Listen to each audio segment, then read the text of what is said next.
Au te o folo fa mawhaatalo whaatu Samoa I lau whaasausaunga ri nei vanga o lan fiafi. Ina ua lua male afa menu te ua te ainei le July 5 e le tautua whaawau le unanga lau Bluwave TV.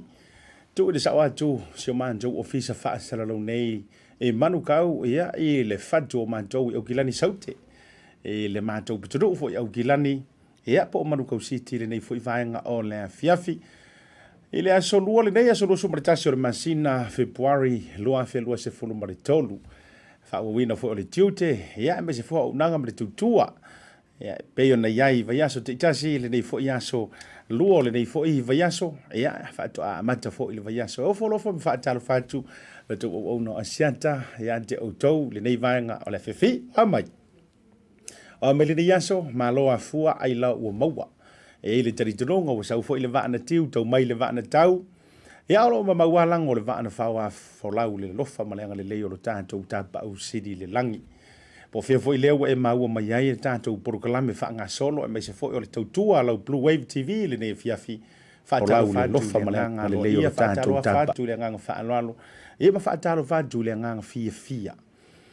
Awa whapeo manuia me umai le tau tulangi o fia fo I le atu no upo o le atu vasa po o le Pasefika, ia po o Europa, Asia, Afrika, Amerika, ia po o le tātou aturu fo I o Samoa, me se fo I o le tātou songa ma le motui tutuila ma manua. Ia po o Aotearoa nei o lo e maua mai ai, ia lo leo po e si le sila mai ai fo I lunga le porokalame, whaatalo whantu mo folo whantu, ia ante o tau Samoa le aturu pele, pe ano uwhaiantu o Samoa o le ao mamala, o le ai vivia au talanga tā. Pe au iai se whamatalanga, pe leo o iai sa utala, e le to e zuia lava se iota, wa umona mamanu, e matosi laupua. Wa ta oto fo ia o se alau, o wa ta oto I panga whaati o le tautianga, o upa ia mausa le avea, e le to e ngafa tauri maina se whamatalanga. Ia ai fia I lau whaatalofa ma lau whaamalo, au na te tofia le atua. O dou o lo tou whaatuli vai ngawi le tua, o la tou whaatuna paulia, o lo whaafale le malu, ma whaafale turu ia, iso o se tafo le lalolangi, Samoa, atunu ui whafo. O whea lava le te maua mai ai, ia le tātou o unanga, o whea foi, le mata whanua, ma le siu whanua, o lo e tautua ai le ngā ruenga le tua, ina i tātou missionare, ia I la tou o whaiwhi au tālai, ia o I la tou foi lele watu ua a inga, watu ua foi a fio anga manu mai pele, ia a ua ta se le ngā ruenga ta la ia le tua. Whataro whatu a se atai ati o tau uma le nei vaenga o le fiafi o amai o tau, o manuia fo I lau whanua ma atunu u ma no fuanga o lo tau au mawai. Ia walang o le nei vai tau o le soi fuanga ua le utu wā lava, ua le vasai foi o le wha mai, o lo longa o ta whenga o a wha ma fuie. So o se wha lave lave ma mala wha le nā tūla, ia ua po I ai ma lo fia ai le soi fua I le nei taimi. Ia o ngā ia whaalupe o ele nau manti o lo o malutia matapu a au ina lo tau soifua I le lofa maleanga le lei whaasoasoa lo tātou mataisiri le langi. Ia, o na whaasoasoa le tātou whaatalofa o te whaatalofa inisi ua mawhai o nā whea lo mātou watunu. E ui a whaapea o le ua matua ki ngā inga mātou le whao kapiri po Gabriel. Ai whaatalofa atu pe a whaapea o lena e to ai taunu uma e whai malanga mai to tonu o Aotearoa. Mo le taimi mua, ia po le taimi lona lua, longa kolu, longa wha, po le te asi mai, pe ua e toi foi mai foi. Ia, welcome back. Ki ora ma whaatalo whantu I ante autou. I le nei vaenga foi o le fiafi le proklame. A le tautai ae, ma le manuia whaivo si o tātou. Watino, whaasolo a leo lau whaatalo wha ma lau foi whaafitai, ma le whaamalo I ante autou, whia ngai ma ngā ruenga, wa utei loa le taimi o le tau le lima, ngai le afo le lima, a mata mai le aforefa lima nga ileongo ia ua mai afo I latou e tele na usu le tai au pe atu I taimi masani o le valu o le iwa. Ai o le si vaenga ua amata o na whaasauni o e ngā lulue. Ia a whapea fo ila o lea e te malolo o aso malolo ua masani ai. Ai o le si vaenga ua amata o fo I le tautua malolo leva le whaapali pale le ni vaenga o le fiafi. Ia ona a whea leo lau whaatalo whai wo ma pa anga mamai. A le tātou Blue TV mai se foi o la unanga. A le tautai ae, ia te auto o mai runga o le tātou proklame. Se uso ia Andrew asiata whenika le mafuta mai Wellingtone. se uso au le ia tai leonta ta mai ti sale au mua io ia ole to fina fo ia lia anai utai pe ia li Samoa io ta mai tai pese la wi lo fo I musika ma fatunga fa nei ona po ia mi se fo le tutonga ia te lo po le enjoy lava le holiday Samoa afa pe lo Samoa fa talo fantu mo fo fantu mai se fo yo ainga ma fo nei lao e malanga tu ai Samoa e fe lo ai ma ainga ia siniva poloa fakalilo fa talo fantu o folo fantu de vanga o la fia ngata fo ilea o le sunga ia CR Crisia fili le mafuta mo foi I le proclame era ngata leo si inga va pio fune fe ai ma lo le mafuta mai ma lo fo le tutua le yaso se uso ia leva ma le lanto mafutanga le Lloyd Hastings leva o mai ta ua na afia ta ua I tulango le fama o Kipriel lo fatu tele en joe fanau uso ia loli punefu beni ma tau foi mafutanga le vanga le viafi fa talo fa mo folo fantu asia tamar proclame Oliana sa o le tonga fa tele mafuta mai le vanga le viafi pe folo se ya ben ma yava ia nga tele Fiona and Pesa Crichton ma lo le soifo maua ma lo le fa to tau talaso fa ai unga songi ma lo lava le mafuta mai le vanga le fefe misfo neta ma le tau mafutanga tala le lei suri ula fa be foi koni tau pini le mafuta mai le vanga o le afiafi ia fa be foi la ia so ole mulu is that right ia le nala so ole mulu sauvao paseni le mafuta mai le vanga le fiafi ia fa pe foi la ia risco se uso ia risco le mafuta mai Alaska ma le tau mafutanga Jacinta Sela ma lo lava fa toa inai loken e ka uno loken to yoso le yo mafufonga ya so na o ai ke pua ai le ngara ya usi fala inga Samoa le nai le bitu nu na o Woodridge le fa sanga tu mo ki ro pu to ya io ya o te mi fo ina o ka fa solo inga I Loken City ya ke man ko ala si fala inga Samoa na ona lo ye ja usi va inga yana ana man le yo la to panke ke man la ko ke pua le mo li nga nga vale la ya fa sanga to nga o de shopping fo ina ya le na lo fa tia to uma la vale mafuta mai I Loken a me se fo yo na I Woodridge Masterton ma pitonu fa pena ya pira yo ane ma to mafutanga me se fo sunga ma taio tawanu ya me se fo sunga ya limu fonoti fautua li I talataina fa avtai le mafuta mai le vanga o le afiafi Maota malava le mafuta lungo le tatou porkalame ia to tele ni so lantou tau pea fa avtai le mafuta mai ma se fo Owen tautua le mafuta mai le vanga le afiafi Kispen in usil o mai o tau Kispen fa avtai ya le mafuta mai ni so ilantou Kispen langa tasile pitonu una tele na labata ia mai le afia tele le mantangi ai hopolo o marpupia o tou sunga Owen malantou fo mafutanga man ni Samoa mo lo yai matamua anai enoka Fraser fa avtai le mafuta mai ka mai ki o se kalalu mo le falfia mo le farsala fai io ia o le to inga fo i o moteli tu muansi o mantou mo to le taulanga o sala fai io Susana Yohana tia from California fa avtai le mafuta mai popole senetima si mai I mararewa rewa hard fa avtai mafuta mai se fo tui soonga le mafuta mai nai Alaska fa avtai le mafuta mai ia pe fo to anga Elisara ma le to fo mafutanga mei so alo ma le to tele lava fe le mafuta mai ia mei West Auckland ioi ia ma lo le mafuta mai ngante le o sila ia fa pe fo la songa ia Tala fanga le mafuta mai nai Hastings I hope polo manuia o tou ai mese ilanto umalave Napier mantua le son nafi le sa ma wel tanto so ta inga ila lo talo fa tu le songa le li fai bole ia o le sui malu fo I mai veisingano numero mua ia le to fa fata po le talenga ya ni wava eti malolo avtai le mafuta mai io te ilo ai le to mai tau le ese fo yo sui fai pule o la wa tilo Tasi le nei fai pule au le lei to tonu le mota. Oi. Ngo ka meki o le vaisilika mai vaisingano. Ya, falo lava le sai mado. Susana Yohana tia fa tele mafuta mai me se fo antele ali ma le tau fo I mafutanga lo fitele atu mo o tou Ronnie Pale o mai le dei fiafia me se fo fa vai lui ma lo ale soi fo mnuia. Io lea there you go Whaavai lui, se fumune se ta Osua restaurant ngai ai ke pua from Park Ridge. Oh yeah, I think that's the one. Have tight famna to my friend Tavita o mai tato. Se ki ame lo fan tu tele e me se fo le vanga la fiafi. Living story me to maftanga Mac le swaso man maftanga le vanga la fiafi ro fatele antu asiata mo o to fa pe fo ila to fina Melissa fia tausua me to tele lava o to lungo le tato por kalame. O le fiafi le nei. Ea ua manantu e to sa ili fo ise tato faalu manga o te manantu ia si fionga fo ata ma patele ma siana por kalame le ufa ilangi le fo longa ia patele fo ile a Star Wars e siana por kalame le na le ta o te fia e ko kiki ale o le misia por kalame na o misia fo ina wa na wa to malo le fionga patele o ke le misia fo ile le yaso o mai sa o le fiafi o te fia o te whaalongolongo le poro kalamela na ta o le sa ili whaalumanga. Mana tua i leo le nei aso. Ia, toi sa ili stato whaalumanga i Samoa foi.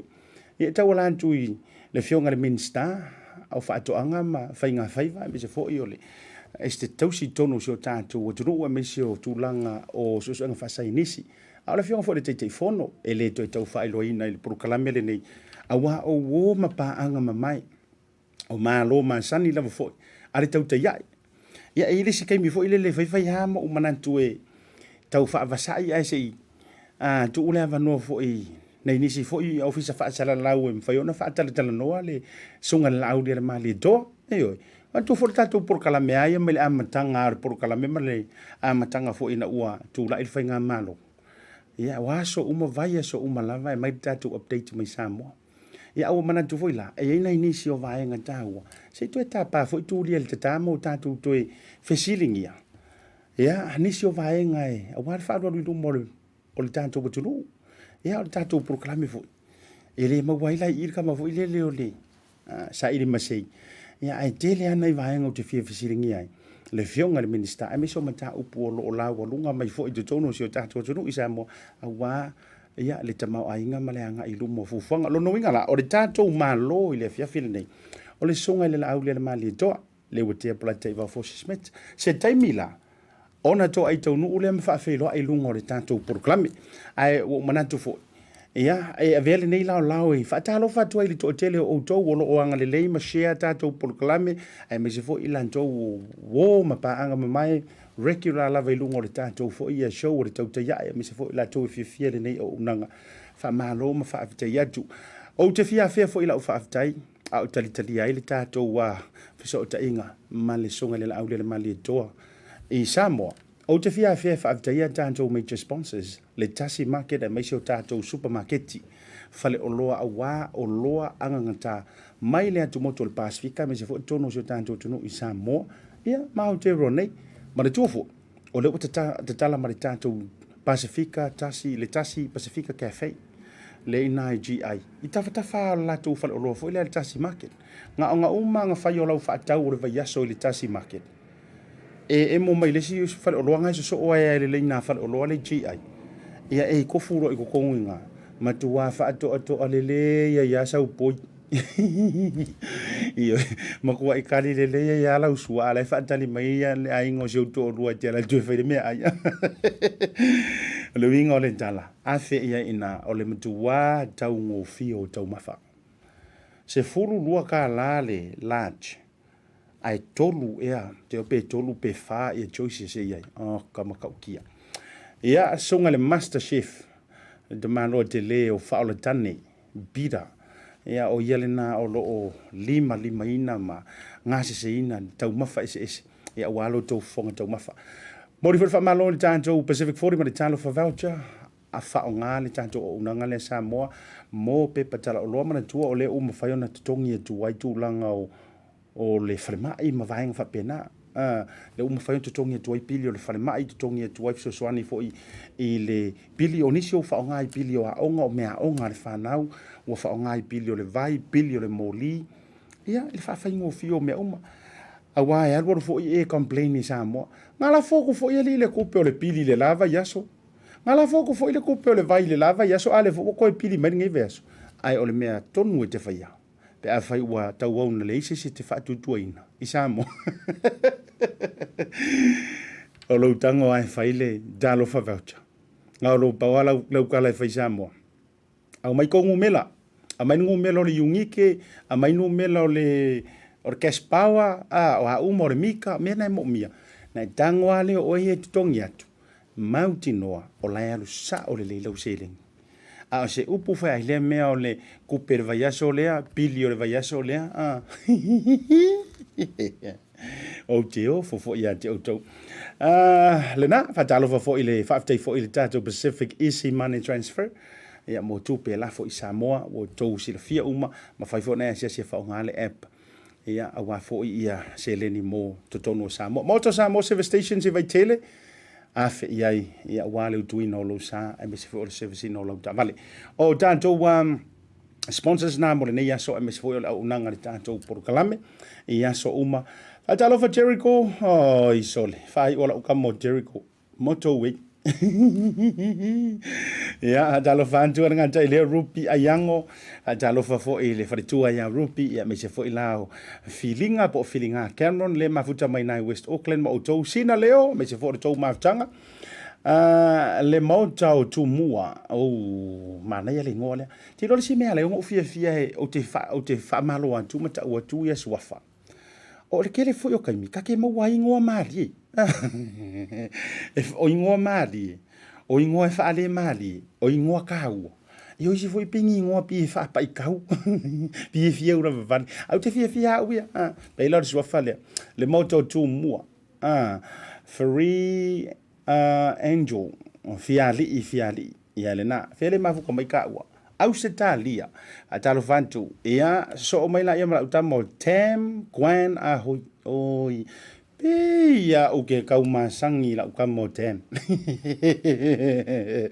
afa pe o si uso le na mai le corrections ia fa talo fatu lo sunga e kopo mal fritua io ia wa te lo tasi nei tangata fai pisi nisi longa tono Samoa ai mesela kamale o kapisi io e fola au ina ia o si vainga le au a hoina yu te alu ya lisa aso ye te le manto o manto fai kapisi mai o ko konga kapisi mesela kamale au fa fa talo fa fo ia le aniva sa petasi antai ma to fo maftanga ia ma to tele la vo do i lunga program Christmas de leo ma to mafutanga o folo fatu asia ta mo o do levanga la fia ferga ta fo leo malu ainga makelani na na ia fo ile ingo talo fo songa ya pepeli ma mafutanga ia me se fo i o elepise masele mafuta mai i America Samoa ma lo la mafuta mai le levanga o la fia me se fo tiu malu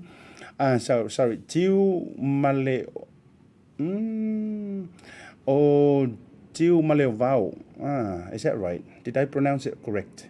Le mafuta mai Pasefika tiu maleovao ivy amun tafa atalo fa mo folo fantu asia tamo o to uma le vanga le fiafi fa malulu foi pe afa pe te ua le saula pronouncing atu ngolo swafa ya o mana tu foi e uia fa pe o le faisia manto wa o nga Samoa ai a ele fa onga ina mai fa ilonga ma fa mafa ia e fenga tala ona sa o atu le ta ungo lo suafa wa man to tatu Samoa e ke misi ro se fa ilonga ma se koma li liu ongo se lor ka ungo lo suafa pe la suafa le o sua ma sua a fa pela o lo suafa sa o sua a la te tu ua ilunga ile se fa mafa fo ilele koma li liu ile va o le uma le ia lo no winga la sua ya la ta unga o ele lo sua fa tai tau o su or ma pu tau na vang fa pena fa fo na el tanto wa por kala me au tali ai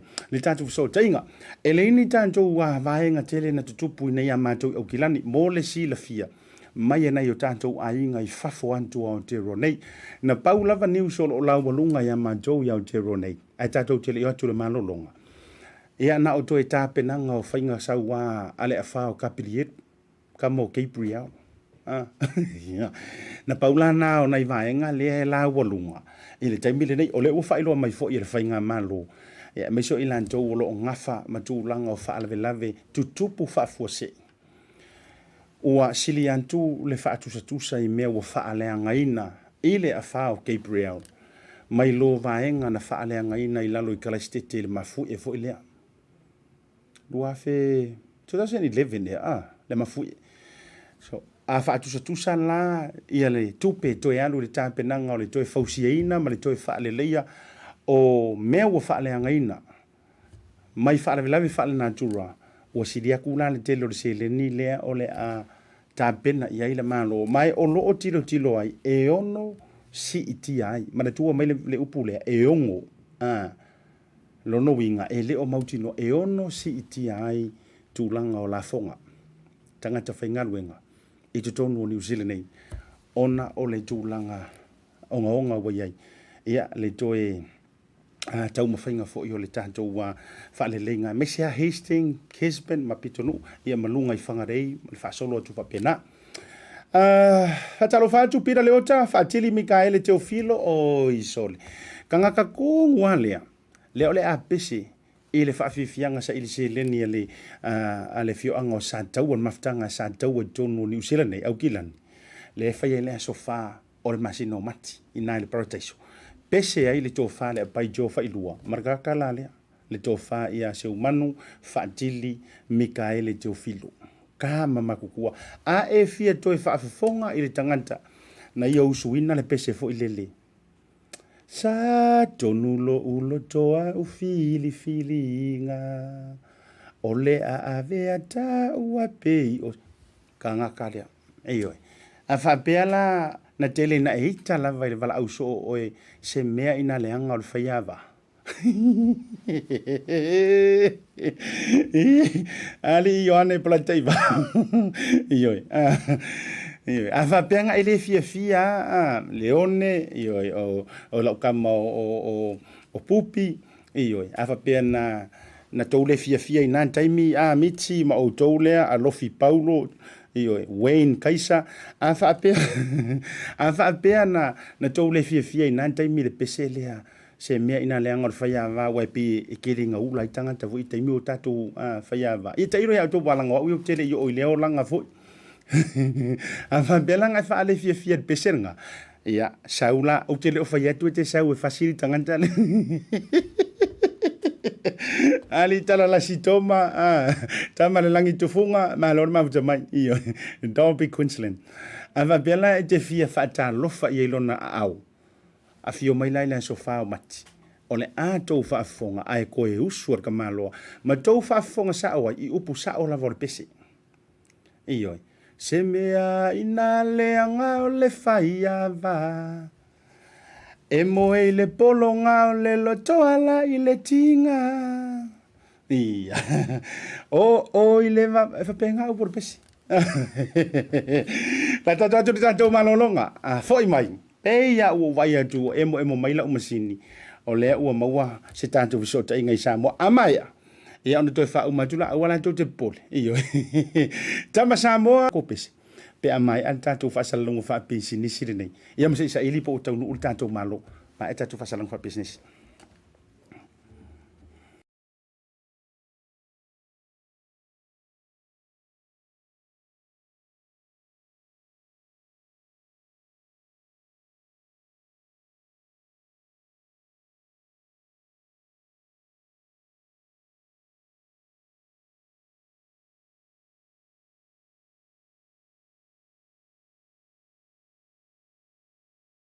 ta mala au se foi fase mau market o mai le les le pam a patasi mau foi tanto mau ken so se tu ai nga sai se ma tu foi e ma foi fa fa ausi fa ku ka ese li liu mai le tu le te se mai ai ang yang ese ma li ia o la sio ki lang yang Samoa aven yang mo te mi ro ai nga mau ma tanto popo e fa la pepe I nei le Tasi Market a fa pe foi ke a ka e valu popo e ai foi le a pepe e maua fo ia tātou whasiboli ngosi mai lava nei tina mata mai ta I Samoa. Le ua whatauina I so o si tu ai ngā lanu, so o si tu ai ngā manongi ese fo.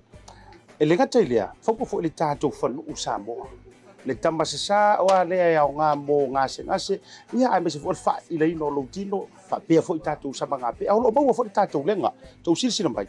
O le tātou Samoan turmeric, o le tātou lenga. Le ngata I lea, o le kama lea o ava, ma le tua, taimi o le sama, le ua wharumia le tātou ava. o mai la ia le vaenga mo le whanau laiti maua le tātou vai o le fulu maua le tātou vai lafa ia ra kamale le su e le to'atele ia wao le foi vai tau o matua pi le mangeso le kingo maua ma le tātou mangesia mo le whanau ia e mai se foi o le tātou vai tale ia o le vai fiva so o situ ai ngā vai mo le whanau e te maua i nei le Tasi Market Samoa e tasi lava le whare o loa e te maua umai o loa umanei na o le Tasi Market Tasi Market, the taste of Polynesia and your affordable local.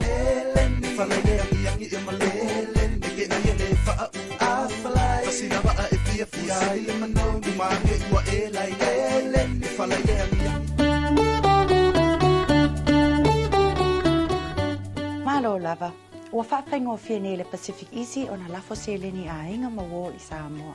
Ua iai le latou au nanga fau e tā ua o le PacificEzy app. O le au ngā o le nei app, ia e mawhai ai o na e lafoina lau se leni, mai so o se nofuanga i so o se taimu. Wha au ngā le Apple Store o le Google Play e download ai le PacificEzy app i lunga o lau telefoni whi ave ai. Wha taita inga, tatala le Apple Store o le Google Play. Ona e tango le e tā e tutonu le PacificEzy app. A tau loa sila i le icon o le whailunga o le PacificEzy ona e tango loa lea e kiliki, ona a mata i loa lea ona download le app. E iai wha maunga e mo o mia, taipei o lau tusi folau, po o lau laisene ave ta avali, mani isi wha matalanga tā ua e tatau ona wha atumu, le a maea ona e download ina le app. Ia o le nā ua iai tā ua, la foloa lau se le ni i Samoa, mo ni isi wha matalanga wha so ta ile numera, o valu se lau, o, tasi ono, pea siasi fo le lato upenga ta whailangi i le www.pacificezy.com.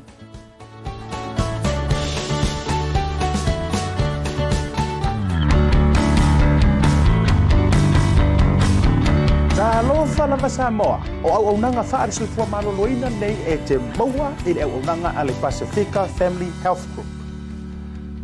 E latou te whaia, tui pui mo le COVID ma so o se whamai.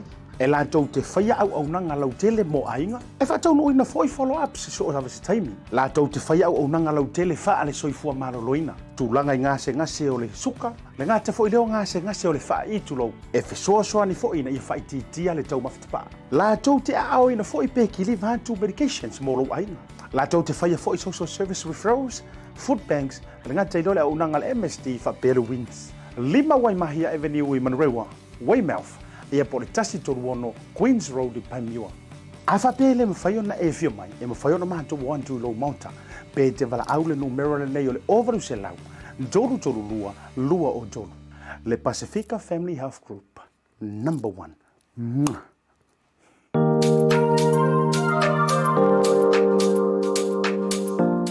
E au te toi whātalo whātu le toi jaliu mai ai o le tātou porokalame. Ia, i le nei taimo le whiawhina ua awhatonu le itu la lima. O te whiawhia whailo antu, pa ia male mamanu o le tātou watunu o i la tau fo i o lo whaepa i lungo le nei porokalame. O leo wa maua le tātou whiso o tainga, ma le whionga i le ministau whaatuanga.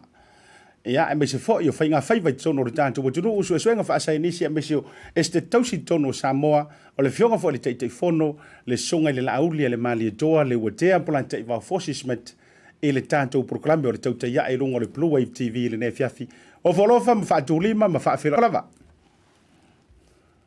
Ia, ma lorso i whomanuia i lau to whalwai malaya siata, lau whionga fo le whonga tātou proklame vi ia le tua, tātou toi fisila whai fōilo nā lofa malo nanga le ringi nei fuita o fiafi manuia, a tā lofa atu fōi le pai emal malo si o tātou wa tenu pānga uma a le tātou televisia whasara lau, sa monei, ia meise fōi i se tafa o le lalolangi, ia meise le tātou atunu wai New Zealand, pai o sa mo i o na tulanga whalupe, whapela o whainga lana tutofi le tua, ma lorso i whomanuia lau to whalwai malai. Ia, tati tau whai whaatalo whai leanga le leo le tātou matai siri le langi, wa sau fōi le vāna tiu, tau mai le vāna tau, ia, o le aema maulango le vāna whaua wholau. Wa, vai se unga fōi yaso ele i toi, maua se tātala talanga i rungo le porokalame peo na mazani ai. Ia, o manatu fōi wa pisi la wa fionga i tūlanga o tiu te mawhaiva. Ia, ai, o le fisili ai mazani ai o na amatai, o amai si o tātou watunu u le nei taime o le fiafi, ia, e me se fōi o le tūlanga o le nei yaso la wa fionga. Ia, o le taimi nei o lea wa awhatonu le tūlai lima le fiafi. Lo manuia me uma si tātu atunu. Ta olo wanga ma timu fo i nei lea wauri nei tau fiafi. Le whatoa mai a mai le fono o kapeneta. Ia, sa fono mai lava le tāo se furu ana le la le tae au. Tau mai le taimi nei le whatoa mato mana wa mai. Alo me uma, olo manuia me uma siata.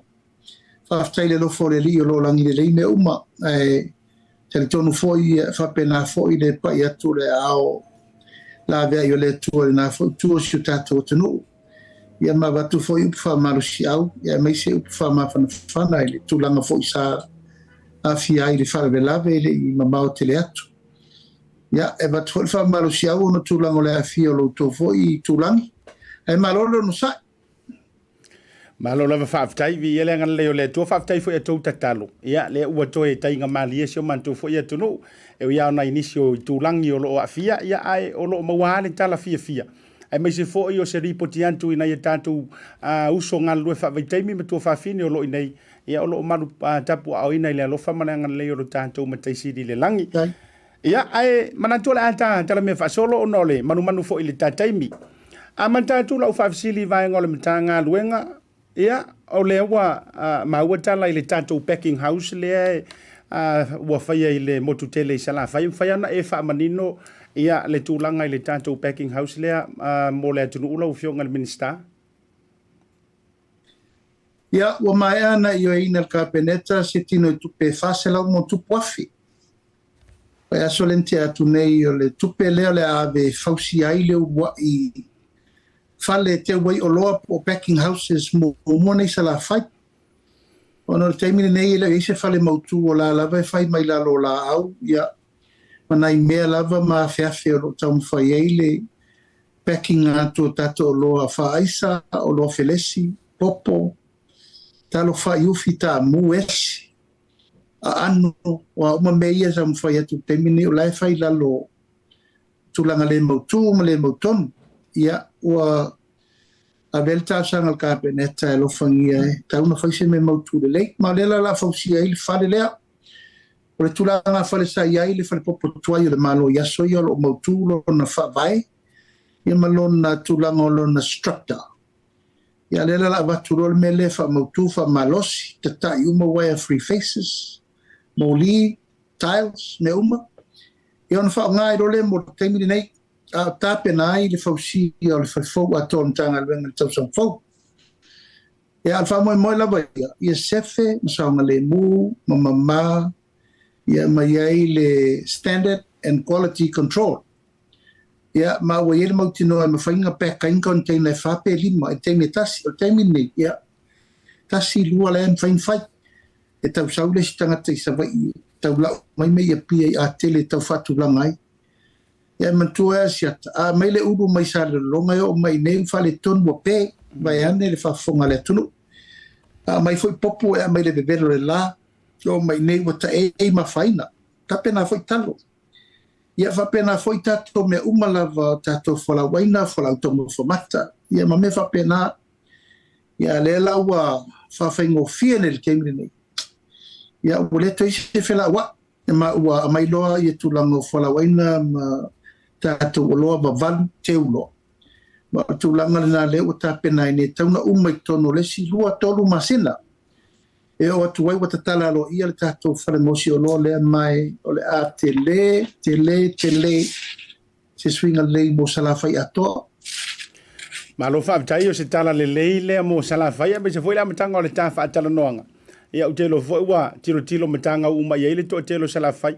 Le foi wa maua o ya ini fisoso ninga le tulu Australia ya me se foi ni usila le tulanga lava foi le tau mafa te tono le tanto botulu la ufionga fona e fala utele le tulanga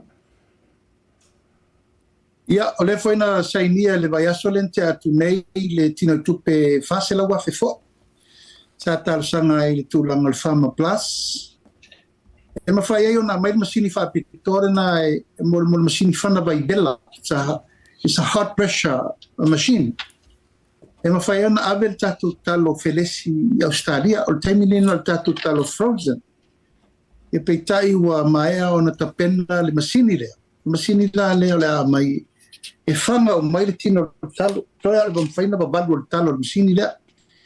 O misini lea na te ave se umani pala pala o ni seti o ni manu whalafua, o lo pipi e tatu talo, tamu. E ana mwhairo la ia na ave lo le talo felesi, ma le tamu felesi Australia la vai a temine na le tato wha aisa.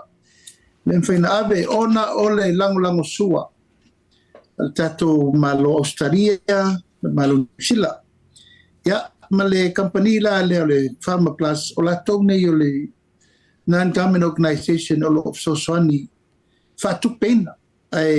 Mai lai tōna i o New Zealand Australia le foi lana saini alo i aile whenga ingal veaso le te atu nei au nei ma Farmer Plus. Ya, ma lewa matanta pena tasi masini leu taunu mai. Ya, ma lesi masini tasi le la fasolunga renga tau foi na isi masini sa vai. Awa le masini le tasi fudu ai talo. O le masini fudu talo. Ta tu sa o le upu tu sa. E pese steam clean voi lea e whanga mai le tino le talo wha mamā. Me wha pena ta avidi me le talo. Tu atu talo le spito ta avidi me le spito o mamā uma. E martulanga siri na e mo le fulenga whaftai whainga malo. I sila Australia. Lo whaftai te lei whamunu ianga o lewa lo fia isi o tanto watu ruu fo emeseo le tu o Samoa i whaanto anga ma le tamau ainga. O la ofisilia tu le tūlanga o le aveina leo tanto tau mawhanga i Hawaii ma tūlanga whapena. Ia, o le tau maua tala i se whalele ma tūlanga whapena e ono avea i le tanto export ma tūlanga i tau mawha me whaiona e sau noi le tūlo fionga le minsta. Ia se tasire nei o tau mawhainga o lewa e mai malmanuia o na sirfia teimi nei siata. O le babena tau nu o tato o loa i mea mamau. O le leleile na, it's time consuming is very important. O le alu le vaa i Amerika ma Hawaii, e toru mai aso. A whapela o container talo le vatu nei, e umi lava o alu le vaa, mai e o atu fo i o. Sui foi falling o tato me ano me vapena. A le sa tau mwhai tūlanga sa ili se va lele. E mwhai ai o na ave me nei e ui atula i Hawaii o na vavelen tau nu i Amerika manu vapena. Ma stete ato Amerika. Lela e wha ngā solo teimi nei whiutana inga ma le Asia Pacific. O le va lele lea o lo ui mai e mai umalabar kako a tutuila ma manua mai Amerika. Ta milo malai Hawaii sau i tutuila, drop umala tau uka tutuila. O lela e tau abatu whasisilanga le tunu, o tato o loa fo ia e la o ni ave loa i Hawaii ma ave Amerika. O lela e alu tau whainga le teimine, o lato umalava, o lo watu o lato o loa i lalo va lalo le teimine, ma nisi o tele o loa e afia e fo e pia, ia maisi o loa fo ia Samoa le ave i lalo va lalo. Si sira lo la wala pito sirin tala whenga le babeo. Ia e foko sala ia, o le ia tātou, ia ma mea ano le foko si ai e tiliva atu i nei vale ia, ma pia maisi me uma le taula, ia na tu foi le uto e tau fio fi mele vai lima, e ma mea umfa pena, ma isi e tātou lo koko malu, ia tūlanga i me wha aisa ma mea umfa pena, le sa tau mwhai fatula o leo mo le filtana inga nei mai o se tulanga fanga e tia tele. Pa sirfia e se mamau lava asiata le mo le freshness. O le tulanga o loa vatu lalo i vaalalo. Ma o loa e lele le vaalele e fai tula lima ono fitu valu i tolau taunu. Male tolu vai aso o alu va. E o atu le container i o le aunga, pei foi me pala. O le ave le vale, na si le fiele i ai a whapea si ato whateita inga, tolu vai aso tu sa 7 freezer 21, lusu tasi aso. Lusu tasi aso le vai aso, whaatele lusu fai tu la. Use lima se lau ma le fai tu la. O aru le va ai hawa. Kasi sila la ie. Ale la batu le valu tu la tau nu. O le se ngala le na o le tu la no le tau mo fai tu ai. E fu va penale mea ina ia vave tele na na maua tūlanga o le abe o tātou o loa le tūlanga pito. Sirinta mo fie, mai e for tel tonunga e maua whamama renga. Al tel tonunga la bai, o le vaventau ia le tūtāua na. Malo whaavitai o le ua whaamanino le vaenga e me se fo i o le tūlanga wae moni a au lau sau noanga lau whionga minister. Ia o te talanoa atu lava whaatangata whaatau ia tunu i whafo le whaafonga fo i le toa tele. E sa o le lau sau noanga. O tātou e mo o mia le felesi. Pe a tautanga atu fo i wa opa le maloki a fo i le leo le frozen taro pe wa fiangi kaimi o au mai. Ia pe ona toe tau whaasanga lea ma toe tau li liwhai whara o loa inkia. Ma whara o loa fo i o le au ona pe o lai tau felesi mai de kalu. Ai whaafetai lava. O lea la ua moe mana tu natu le lau fionga mare matanga luenga me sor whainga malo. Ia inei au wala whaafengo fie ina ia ele ngata o le tau a mai i se teimi vave. Ia o le whaatau fo i malo mia. Whaafetai tele o utamanatu. La au fesiringia la ua fionga whaamole mole la vai vaenga o le poloketi la vanei o le miliona. Mai o te whai atu fo i o le whaafonga ma malu lau telo le tunu. Te lo le tai muli nei la tau mawhai e whai whaatara noanga whaape nei le poloketi le nei. I lunga i malau fionga. Ia o le tele i o le manatu ma le whelei longa i o fina ngalo. Ia ai wo manatu. La a vea le wha talanoanga le nei. E te toe whata o tō mai lava. O le fo o tāpena ina nei vaenga o nei kalafi. Ia awa le wha manino ngā antili o le vaenga le nei programi. O le siri mua lau fionga le minister plo fionga le teitei fono. Le lua se lau wafe lea sa a mai le tausanga mua. Tatu talanoia wha pena. Peo ingale ke le inga whai mai le si vaenga. Ele mo ia le me o le milionga ngale paulo le tu e mafai ana e toe faata o to mai le lua se la wafele nga sau mo ai se anga lua se la wafea ai na mafua fo isia ina u amatal proketi lo fionga le telefono ya we man toya siata e ata tol fainga malo ya pelila e fato au fale ya yulai la terfa lima masino polo kai favor fainga malo e tapena atu le rua italo le tupe o to titia afal kota mo o fainga malo ele tai la lava se taimi tapena ai polo keti nei lon tulanga o tele na ye lo finanga o la fai mo le awala e fai fa bai o tapena ina umma ye inga matulanga umma o le milion ma tapena le fono fa vai ofisa e fenga luenga tangata fenga luenga ia matangata komiti ma me mo fa pena ona lua se la wa felo le tupe fa vai o le mele lua se la o tupe fa vai na ile tausanga mua ile tausanga mua ona wa pauna na le tupe ma faina fa so ai te tonu o le tausanga mua mantua le fatoa mata le proketi e tau fatulanga le mitanga luenga ngai tau fatulanga lona vaenga e whawhenga luenga ina e tau fatulanga le pito matanga luenga fo fatulanga e te ler men tapen tu se la lenta to lusi to tonu le fare lima masina na laina mawhai lona mai tōna le lua se la wafi e mai ele tupere na e whawai ofisa ta penal committee ta pena tangata whaingaluenga. Ian whata atia la wivi. O ina ala lenta pena o maile a wivi atoa. Lea whatoa a whai el tato miliona ta ala luna lua. Lea whasoro nei. Lea whatoa a mata nei na ave tuar se lau lima suruafi. Lea wha tuar wha se lau lusu lima afe. Ona toto elo leo wha se lau lusu lima afe muri. Atoa lolo miliona. Ile tausanga lona lua. Ia wa vai mai nei wa umma le lua se la wafe mai le paketi mua na whawai ofisa ma whenga vai ma le fono whawai. E usau tausanga lona lua o leu whasoro le miliona mua. Leu wai whafo le se lau lima suruafe. Leu wai whafo le whase lau lusu lima afe isi tu malo pe o lo tu malo. E a mai le si fase lau lusu limafe. Ele io ia mer tau sanga nei a tolma to miliona.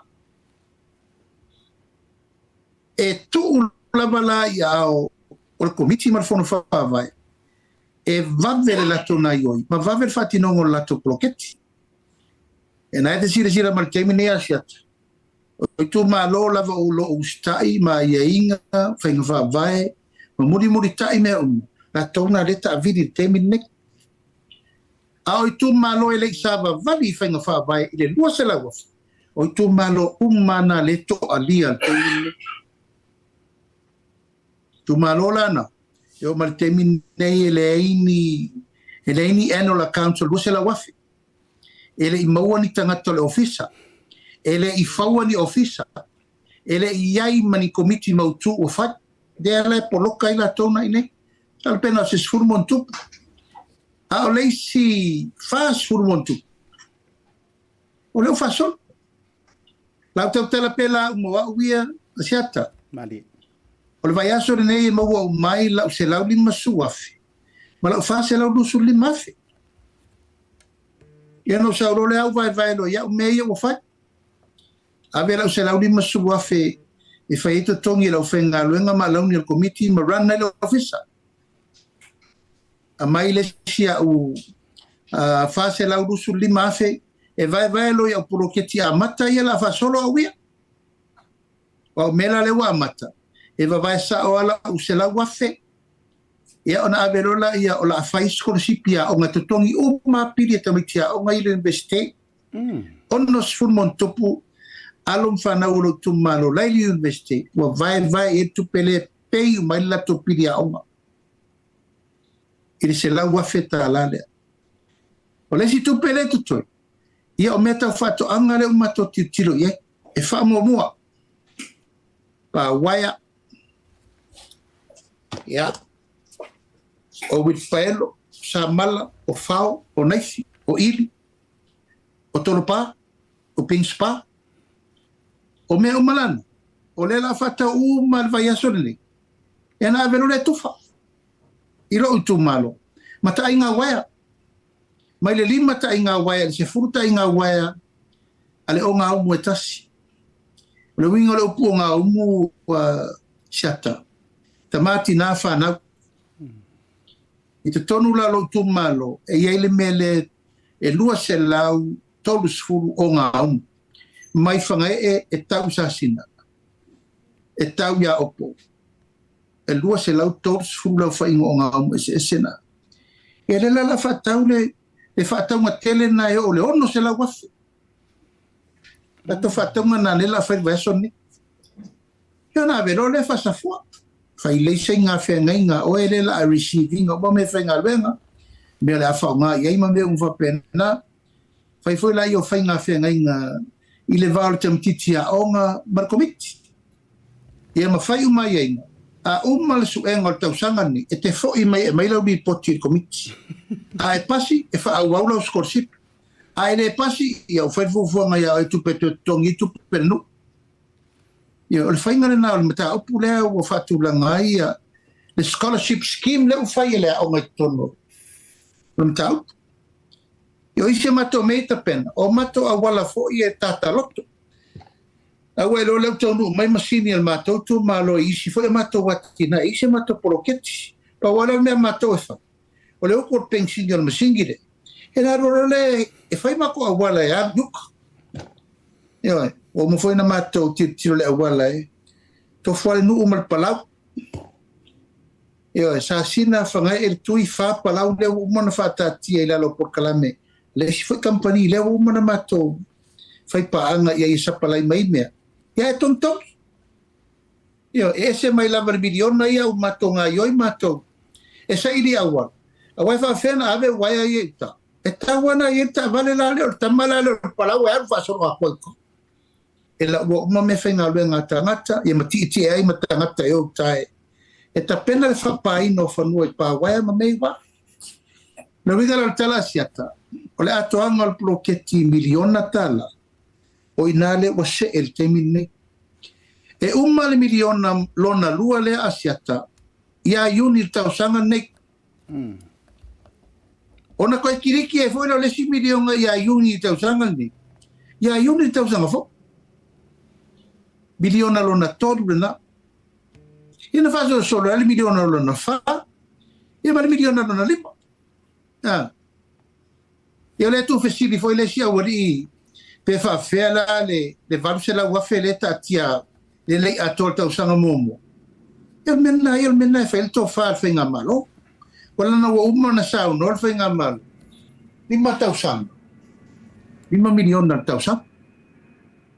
Ina nei fa pe si ele fa tau no uma mena na fola fenga malo. Na tu fesili. Ai se a wa se la wafe ile amatan. Chata, ana le whaia whapena. E le muri tai whainga whaavai e wailo ni whaafitau. Le awali ia wala vea, te teimine leu poloka. E awali tonu ai e wautu whata i rua se la wafi. Vai mani mele watu. E whaia atu e whaia ofisa leidi ofisa. A wautu whatupe. A whaia mai e whaia atu po whaia ofisa, a whaia mai waman whatau mea whale. Fatau o lo fatau me atu le se singa le se mea. E feto po fele ofisa o fe mai o kufa le iwa sungo mo a fepe o le pa. Ta le panga. Ia mau fanga. O feo i tupe. E le se tupe o tufa fe me o le lisi. Le se ofisa e faya. Ma isi mau fa fitau. O ana o te tongi e lau fai ngā luenga ma te tongi komiti. Ai le se ngā luenga o faya. A watu na reportu le fale au ngala o tu le fale ai vali le tolu se la pa le tolu super faso waf.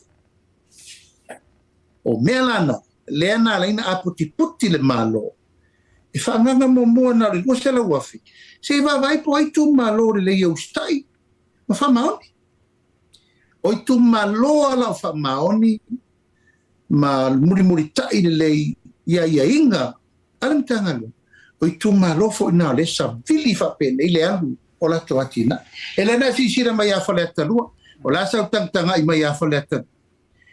La sau sisira mai mua vau, wilpaelo, mea uma. Tofa i male se lau wafeti a pula. E se sisira lai. O ana whea asiata na tātou vaai e mei e momo. Mea whai ngā wenga ese. Pā, piki, suo, mea uma naifi sa pelu. E lei tupu momo se me whapenei. Ale sa tau mo fai e tu lava e whapurapura ma whamamalama. Ia tulanga nao le, o le fora sanga le nai na i manino le lei, le miliona tala, mai le amatanga e o ma le temini. Ma lo whaftai lo fionga i le, tai fono lo fionga le minista, pea nau whai atu. O nau ai tati toi tala noa la va, uma fo ila whakarangawanga mat por kalame le fiafine wana o le miliona. Ia se ai me se fo i o le tūlanga i le toi whaamanatu, ma le toi ona ese foi le avenga ile to tele ia ai nga foi proclam fa penei o la officiali ile vai nga le tulanga ile miliona le ala o matua ta oto mai lava lo tu malo se fa te inga male ka vale le saua o le tupe ia mo mia ile taimi e fainga ka le proposal inga ia ma 1 miliona o la officiali la ufionga te phone po lo minista pole me ia o whainga ka isi ka ngaka kaki ia lai tu malo foi na ele to alia ona o le loto aia ke o le whaipule por te fono. A o nisi tu malo foi e whainga ka ngi proposal e au mai to tonu ina ia release at waile tu pelea. E mwhauna e tatala le vaenga le alau fionga te fono. Sia tal fase lau lusu lima afe le ua mai futua. E abe lau plan, abe me ka o le district plan. Le mako district plan na le na ve i se la wafea e alu i mo a onga. E mo mai. O le tolu se lau alu fulima. O mela na tau fato anga le no fam talatu na ia. Le la fai mato fata. O le se lau lima skurwaia e alu to tonga to ningo lau whainga luenga a lau ni ma le raningo lau fisa. O le plan na te watua i lau teimine nei. O le plan fu na te wat. A umalan fai lau plan wa mai lau tupu. E na sa lola ia fai lo fata o fata la e ku marisik o ia fa no fate jo o lo o tapena lua fe todo se la wea te todo se la va surbita e la fata o pen spa lua se la todo fu o sa mala u mele le lua se la todo fu o wil paelo lua se la todo fu o sa pelu lua se la todo fu o fai le lua se la todo fu e lua se la todo fu ainga tofu wale ainga ma mete tasia no pa wai ai. Oe mo. O melana, na umana fa putu fai lau tera tupe, a mai uma fai le tera tupe ave no ofisa, a vifo a ia lau so tusi ma lau accountant sa ili vai, pasi atoa toso mai tua le si fase lau ruso bimas. Ele ai ma se fai ngatata puan, I mean siat. Pe a e muri tai, I fai nga fa vai, tu la fot. Wai bo man mele fai. Malo faftai manino ia o I lau whaatatianga. O te loa o matua manai an whaatatianga le Antonio le Sofia mo ngā luanga. O leisia o whafisili o te fiatu sa o tua I lau fionga te fono po lau fionga le minista. O le fo e sa ua I le whaalongo. E whaapea mai nisi o manatu. Ai se hae au wai mai ai. Ai se hae le au mai a koa I lore milionga a koa. Ai se hae pia sau whaapei mengi meri sau ngora. Fona e talan vanga le no fionga minsta. Ole upu na lafo te tai le tuangai. O se upu e whao Sofia I la ngono tangata. Ina ia watu a toro e au noa mani whenga whaavai, ma o le tapasa I lo le tunu. Nang ole upu na le na lafo. Mali. Ele o iaitu I valea le malo siata. A whapea o lena ave le rua se la wafei mua I fafo, ai se furu I tu malo le whaleto. O lala o fua pe na mua alu mai fafo 5 miliona. Wa tu poloketi, wale se mea. O le pusa au na, e fua le malo, ia inga I le vave mautinoa, ma le speed e o ale ngā i tu malo, e leo tutusa le temine o le fato atau fatabale vale le poloketi. Mai mai. Ele vai foi na fa solo e o fa tasi te metasi. Langa sio ke fa tango mo loi fa lo. O la lo fina ngalo pe au fa tasi uma 5 tasi tu malo. E fa ta uma sa pelu ma fa le so tasi. E a pe au ma fa ta le wil paelo ma le so tasi. E o mangi wala ki paelo wil paelo le ku. A tofu wala so malona ai. E o tu le si masina o uma mere si tu malo, a sau le si tu malo. E male si mea. E tau te fau mal poloketi. Mali. E mau le taimi e fai ele building capacity. E mau ai ma fau faunga ma mau ai le poto fau ma le au ma fau yo tatu tangata. A le upu nana lafo, o le upu so ona lafo. Lame o kua iai ele mai akua. Ia walol mal mea e ura kupe le lima. Nga mai a ai ro kurofa fonga le ku. Ia le lau fai ngere inga kupe. Ele o fio ko mai fa mamunga polar ma fu anga ngalenga ku farku. Por isso kala faia. Wa le ai ma se kala kachi ko faia. Pa wal mea sorry we eat the money. Ya ngalo la ia. Ya. O foi la ia no momane. Malo Faftai le whamaninonga. O le manino ia fo ima o le ngangana o lo e whaongai na lau fionga. O se ngangana tu sa o le manino. Manino lawe malam lama i tangata matua. Malam lama i fo ima le tamititi le titi vantu. Whafonga le atunu. O le whawesili au te toi whaiantu i le vahenga lava o le miliona o tai ai. A whapea. O le ko alia le miliona le tu malo po le polo kekia le ku malo. Ona o le tete e o se whaipuli.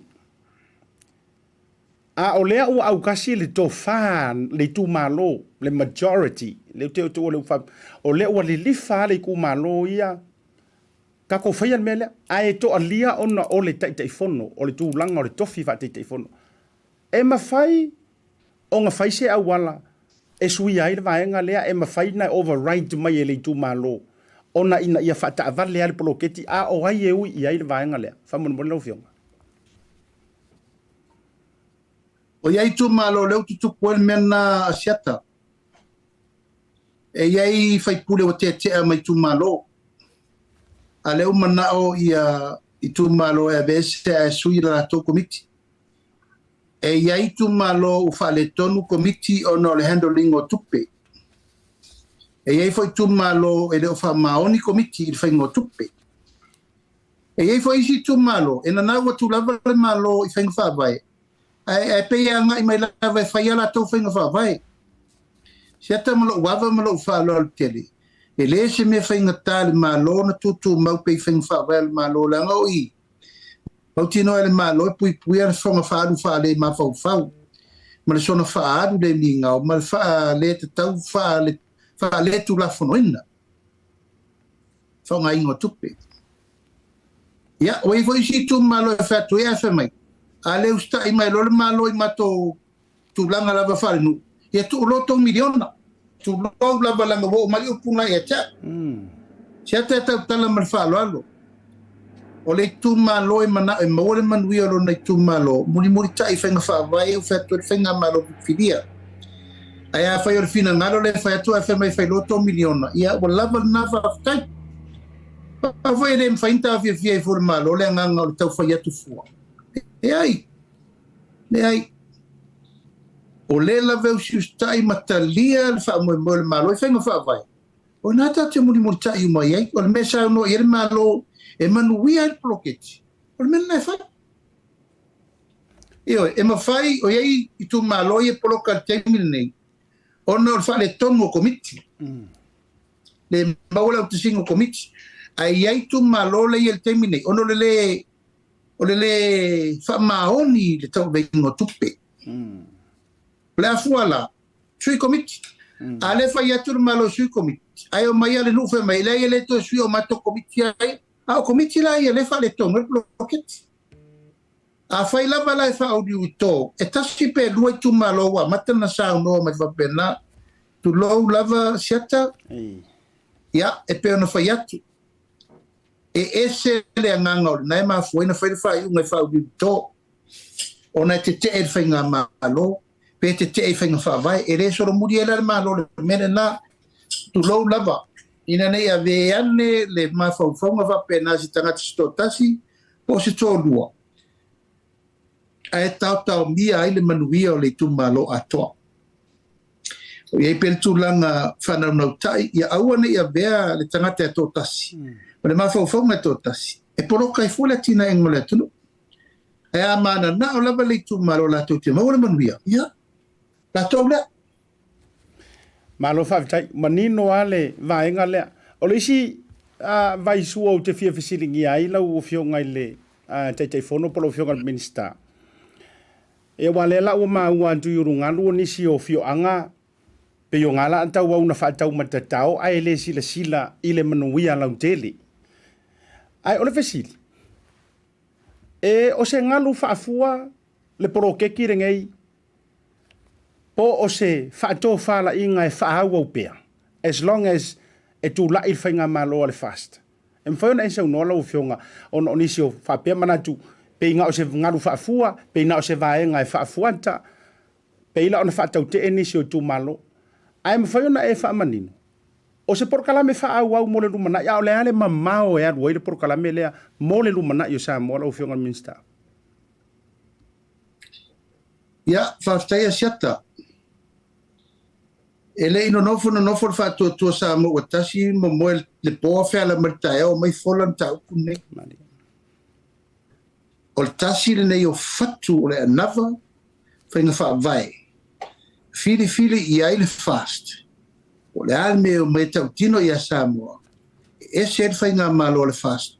Ma nisi whainga malo taluntu tō tasi le tunu. Len whana wen mawhauwhaunga lea. O le alma mawhauwhaunga. O le toi whaafoi o le manuia i lima i tangata e ona mea.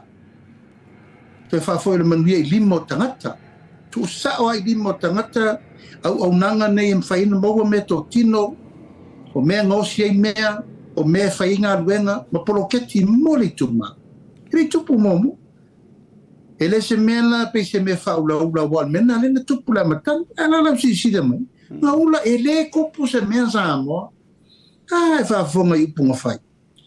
E pepelo, e le se mea tupu, ma e le tau nu, ia wāneila. Ma ola upu tau tino, asiata. O le ua i nofo inga le nei, ma nofo inga mo le nei.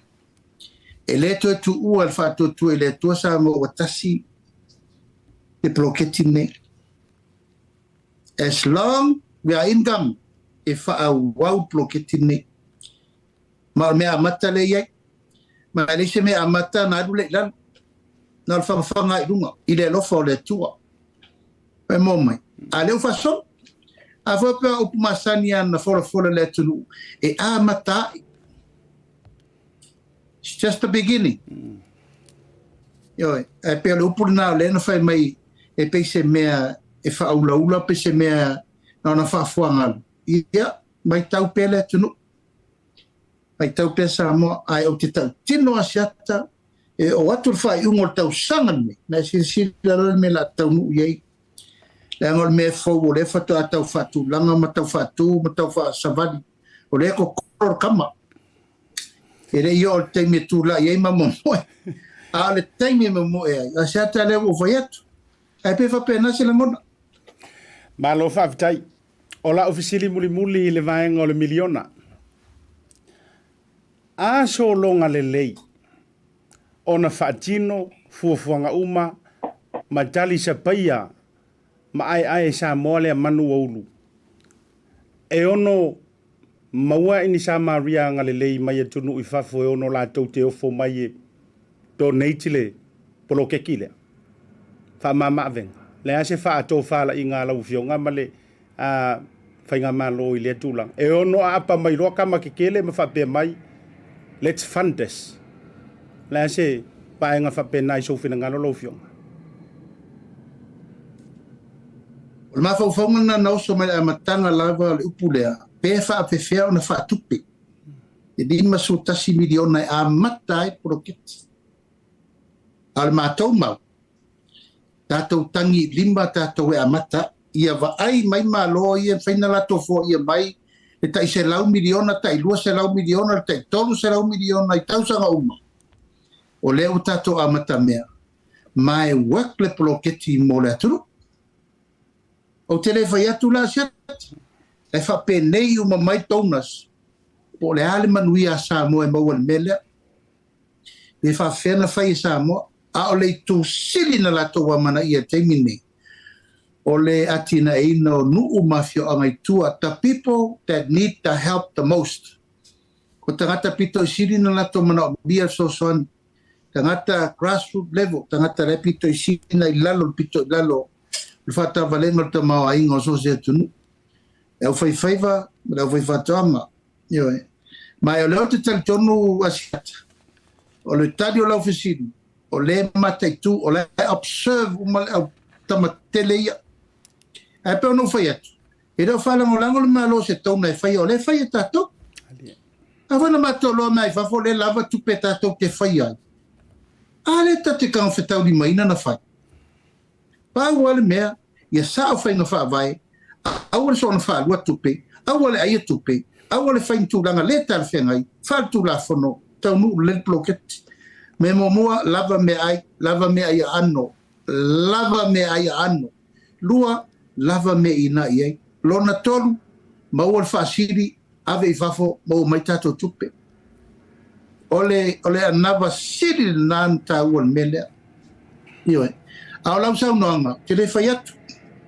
Tata mata I tū langa o le fato a tasi ma le afa tau sanga. E fato a se furu wono su fitu masina taru na mati. A le teimi e mo e le tama ia te le tailo foi le.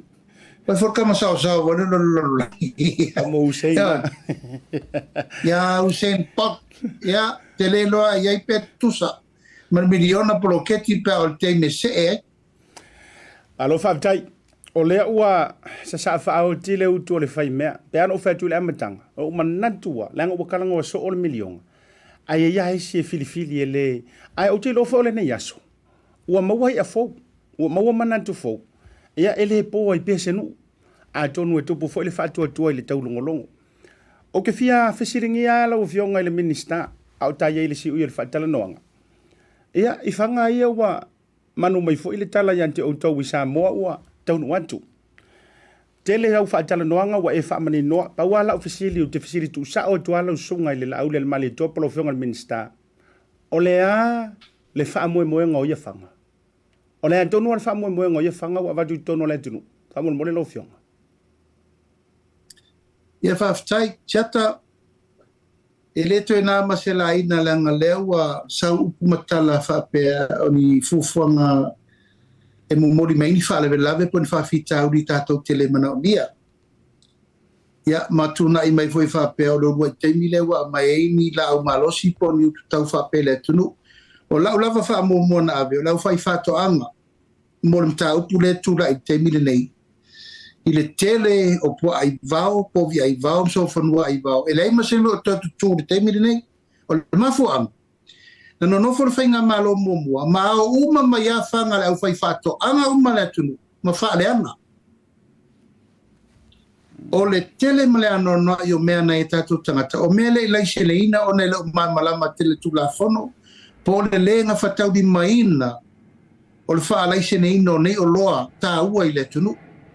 Langa tasi al pito le sisi le tangata. O tā uro le whanga whapea o le me whasiei shoki kangaka.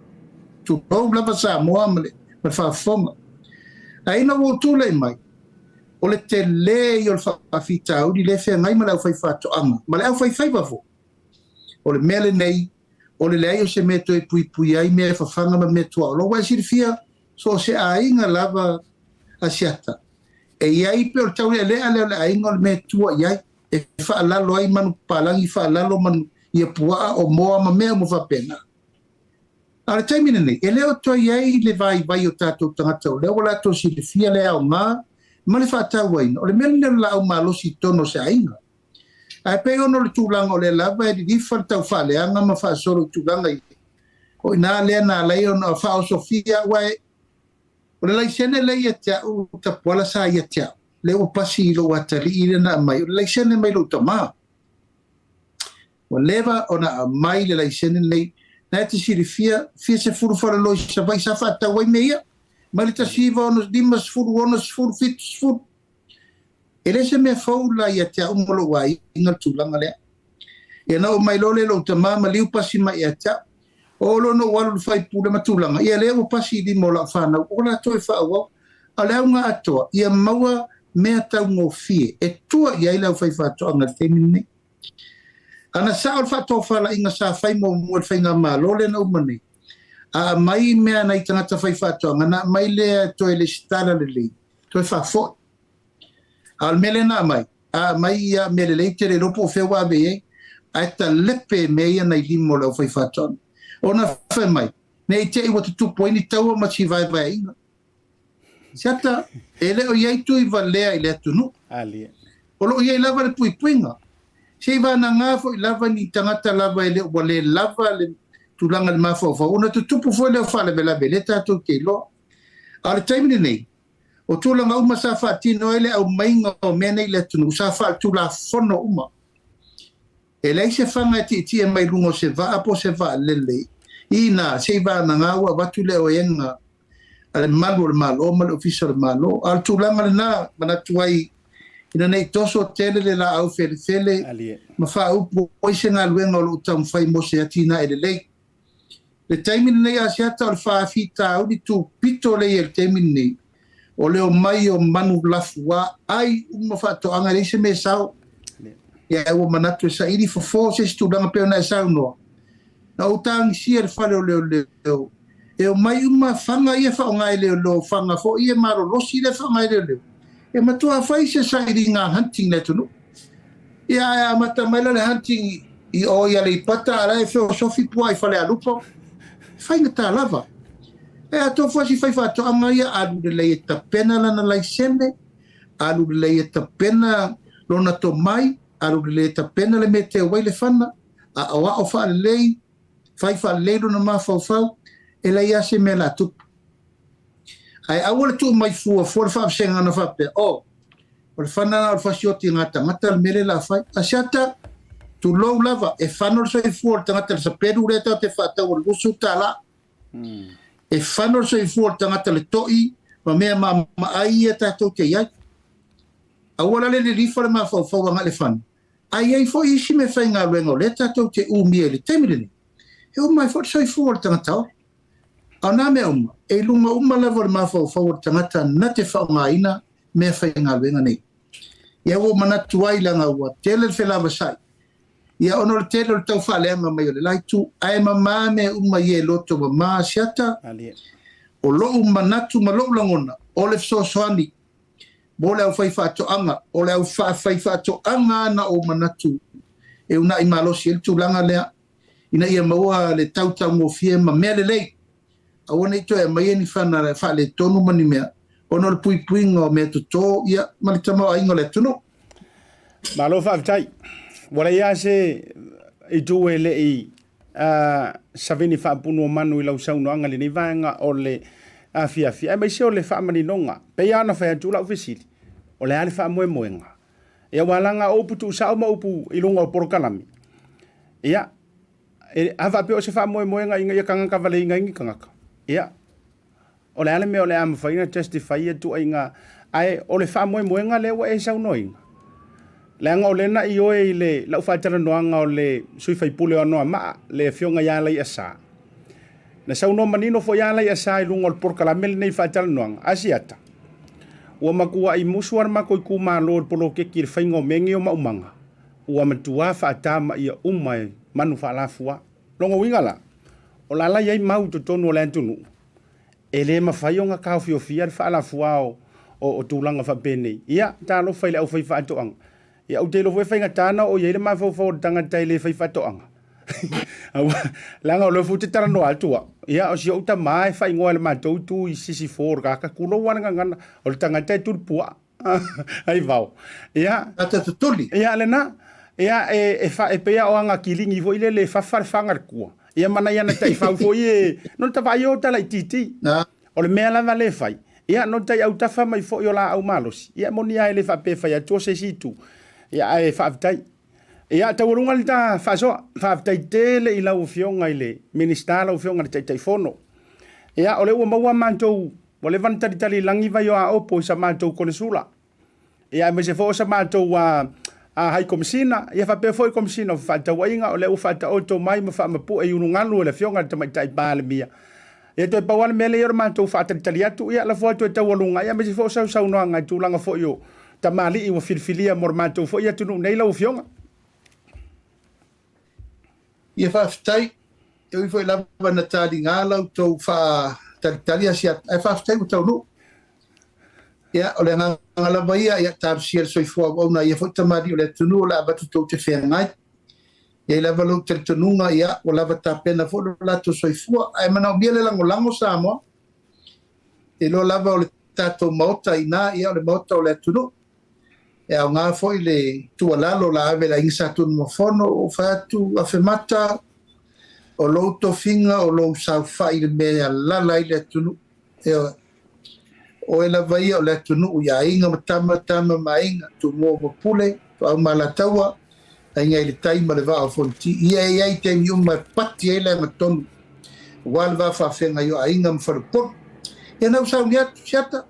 Ta pena le so a felo ingo le fionga le komsina e ma le fionga le konsula. Ma komsina va tawe.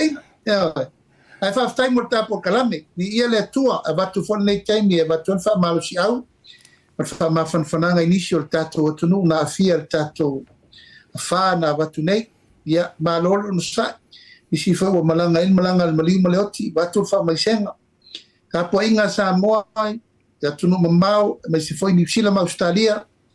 Ya, Maria Fenolo to finangalo, e vo se ma upu ma siata o fale tonu nei fiaf. E whaftai a siata, o le atu whaftai tere le whingo ngā whtasi atu mono, ma se foi le pai ma urungo o tato wale si whasara lau. Sala tatu whelo i nal teime whia tual konsula, e tera tu foi a watula wawa pe a whapeo lale a siata unu e tato whapeo.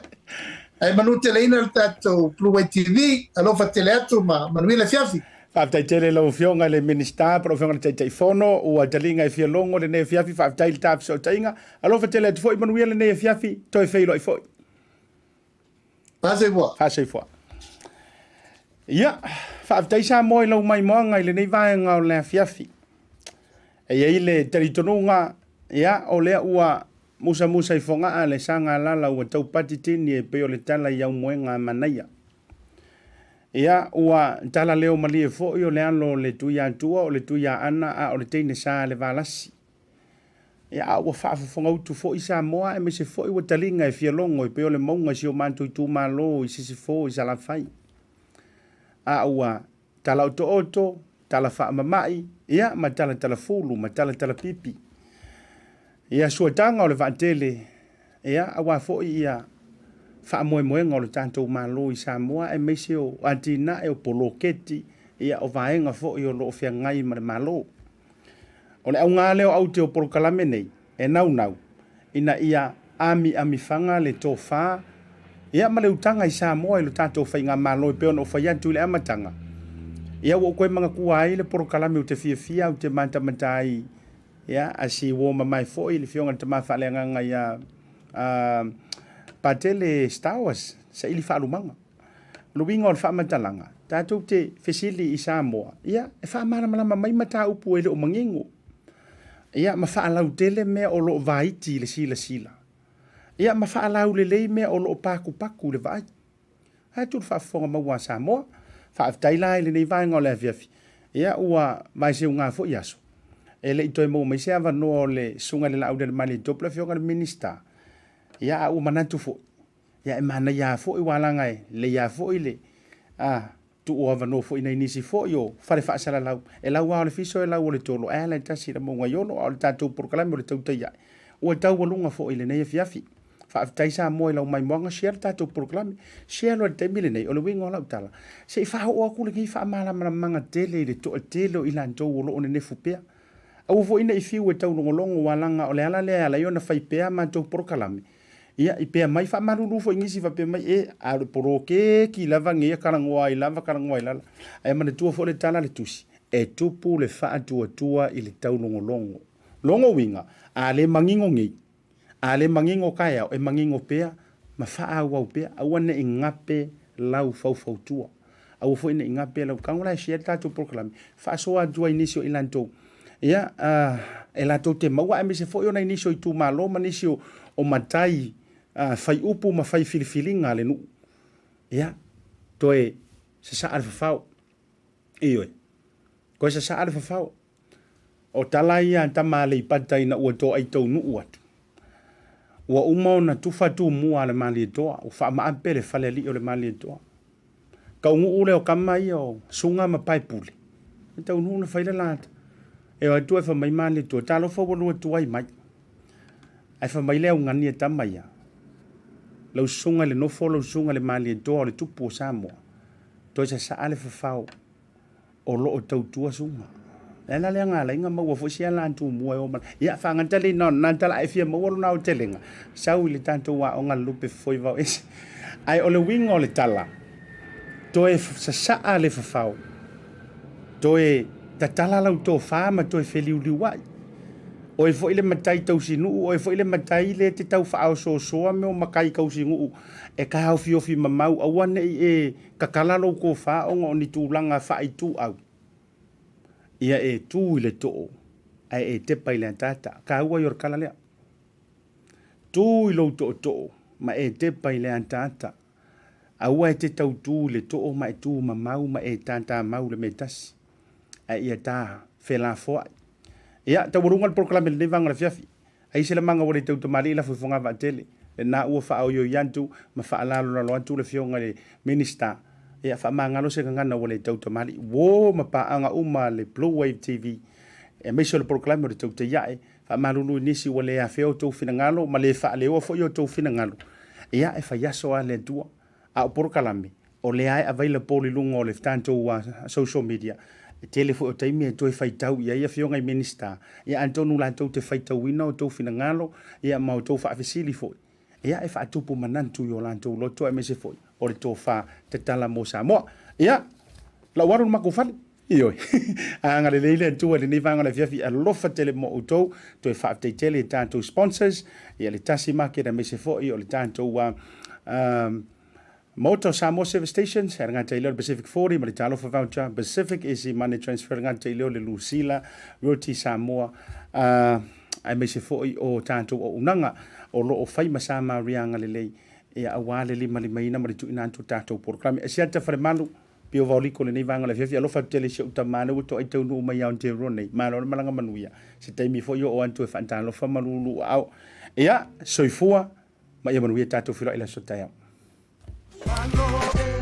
Taro fala vasamo ka foi ngai mala o ko ngaru au ro maumanga rei ko I ava pe tau sa ili se lu au wa foi ia to na yo la sama so ta itasi e te maua i le Tasi Market tātou au whelesia whako a oto me le sau. So mai ei le tūlea, o tātou whai pālangi. Whelesi na wafo, ngā me whelesia ke maua i le Tasi Market. Le ngata i lori tātou talo ni wele ar kama mai fiki. Karo pingiki, fo i lele le pink taro. Number 1, pe api ni waila, e ofa Tasi Market tātou au. Maua fo i tātou maukeni, so o si tu ai ngā saise, se mana tua fo i. E ma whaionga whai ei wha ausi, whai ei kuka ese. Li liu mai le tūlea, le te sisira mai ai, angi ese. Mahali eia, o lai sioki langi Samoa, aveni angi mo te mina i ro ainga. Maua mare tātou popo, e whai ei lau pepe, i nei le Tasi Market. A whaapea fo e ke aunga kae valu popo, e ai fo i le apa pepe. E maua fo i tātou whasi moli ngosi mai lava e nei tina mata mai ta i Samoa. Le wa whaatau ina i so o si tu ai ngā lanu, so o si tu ai ngā manongi ese fo. E le ngata i lea, whaupo fo i le tātou whanu u Samoa. Le tamasasa o a lea au ngā mō ngase, ia ai mese fo wha i le ino loutino, whapea fo i tātou sama ngā pea. Aulo maua fo i tātou lenga, tau sirisira mai. O le tātou Samoan turmeric, o le tātou lenga. Le ngata i lea, o le kama lea o ava, ma le tua, taimi o le sama, le ua wharumia le tātou ava. O mai la ia le vaenga mō le whanau la iti, maua le tātou vai o le furu. Maua le tātou vai lafa, ia le kama le su e le toa tele. Ia wao, le fo i vai tau o matua pi i le mangeso le kingo. Maua ma le tātou mangisia mō le whanau. Ia e mai se fo i o le tātou vai tale, ia o le vai fiva, so o si tu ai ngā vai mō le whanau e te maua i nei le Tasi Market. Samoa, e tasi lava le whare o loa e te maua umai o loa umanei, na o le Tasi Market. Tasi Market, the taste of Polynesia and your affordable local.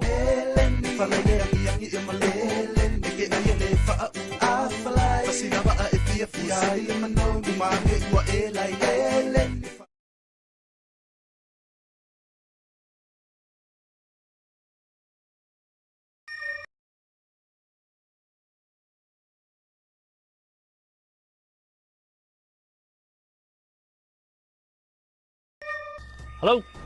Happy birthday, Us! Yeah, happy birthday din ko makiva. Sa may kana mo video ko ay.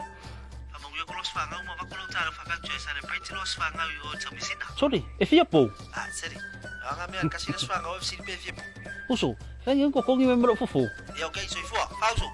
Thanks, sis. Send love to the family. Okay, bro. I love you. Love you. Maloso. Oh, talo ko, welcome to Thomasin. Malo. Baby. Talo for bacha.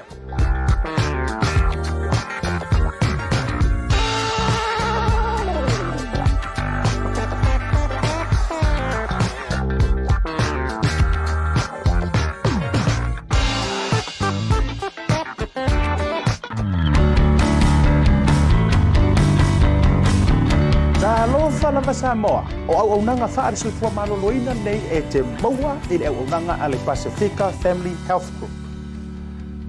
E lātou te whaia, tui pui pui, mō le COVID ma so o se whamai. E lātou te whaia au nanga lau tele mō ainga. E whātou no ina foi follow-ups so o rawa se taimi. Lātou te whaia au nanga lau tele whaare soifua maloloina. Tūlanga i ngase o le suka, le ngāte fo i leo ngase o le wha i tulou. E whesoa ni fo ina i whai titia le tau mawhitapa. Lātou te ao ina fo i peki live hantu medications mō lau ainga.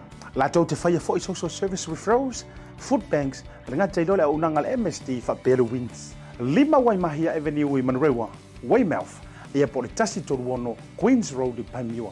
A whapele me whaiona e whio mai, e me whaiona mato wantu i lo Maota, pe te wala aule no Maryland nei o le overu se lau, Toru lua o toru. Le Pasefika Family Health Group, number 1.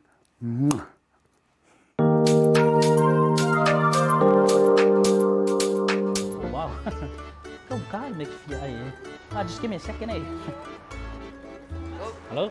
Auntie! Ikaw so ba yan? Oh, bayo ko. Ano may fay? Sorry, uso. Kangay sen, may isang kumpengan sa ibang problema lunch para okay. Ano nga may kanya ay fangay?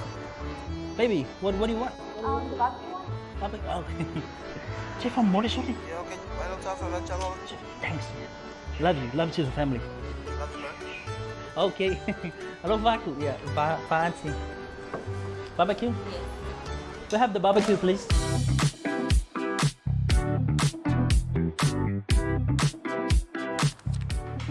Talo for voucher. Thanks, Talo for voucher. Do you know how much I love you? No. No.